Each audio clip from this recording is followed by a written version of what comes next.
অনেকেই আছো যারা চিকেন কষার থেকে চিকেনের লাল লাল ঝোল খেতে পছন্দ করো বড় বড় আলু দিয়ে। আজকের রেসিপিটি তাদের জন্য। হ্যালো ফ্রেন্ডস, কেমন আছো তোমরা সবাই? আশা করছি সকলে খুব ভালো আছো।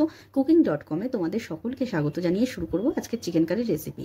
তো দেখো, এখানে আমি প্রায় 1 কেজি 200 গ্রাম মতো চিকেনকে ভালো করে ধুয়ে নিয়েছি। দিয়ে দিলাম একটা বড় সাইজের রসুন, যেটা আমি থেতো করে দিয়েছি। একটা 25 গ্রাম মতো আদার টুকরো, যেটাকেও থেতো করে দিয়েছি। দুটো বড় সাইজের পেঁয়াজ এখানে কুচিয়ে দিয়েছি, আর দুটো পেঁয়াজ আমি বেটে দিয়েছি।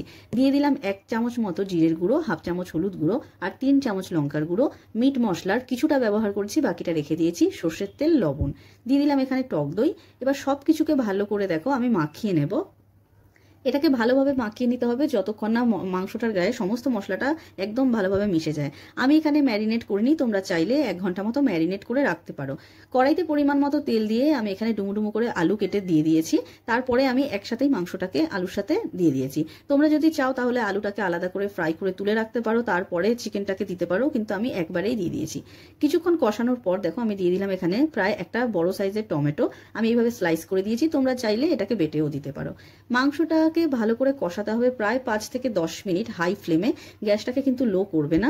হাই ফ্লেমে কষানোর পর এটাকে 5 মিনিট মতো ঢাকা চাপা দিয়ে মিডিয়াম আঁচে রেখে দেবে। তাতে করে এই রকম ভাবে তেল ছেড়ে যাবে আর জলটাও সেপারেট হয়ে যাবে। তো দেখো আবার কষিয়ে নিচ্ছি।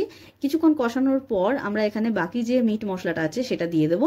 তারপরে আমি এখানে অ্যাড করে দেবো জল। একদমই সাধারণ একটা রান্না, খুব তাড়াতাড়ি হয়ে যায়। তো দেখো এটা ফুটতে শুরু করলে আমি এখানে দিয়ে দিলাম কাঁচা লঙ্কা আর ধনেপাতা। ব্যাস, আমাদের চিকেন কারি একদম রেডি। তোমরা এখানে তোমাদের যতটা ঝোল চাই সেই বুঝে জলের পরিমাণটা দেবে। আমি আমার রিকোয়ারমেন্ট অনুযায়ী দিয়েছি। তো দেখো আমাদের চিকেন কারিটা একদম রেডি। তো তোমাদের যদি এই সিম্পল চিকেন কারির রেসিপিটি ভালো লেগে থাকে তাহলে প্লিজ চ্যানেলটিকে সাবস্ক্রাইব করে ভিডিওটিকে একটি লাইক করো। Thanks for watching.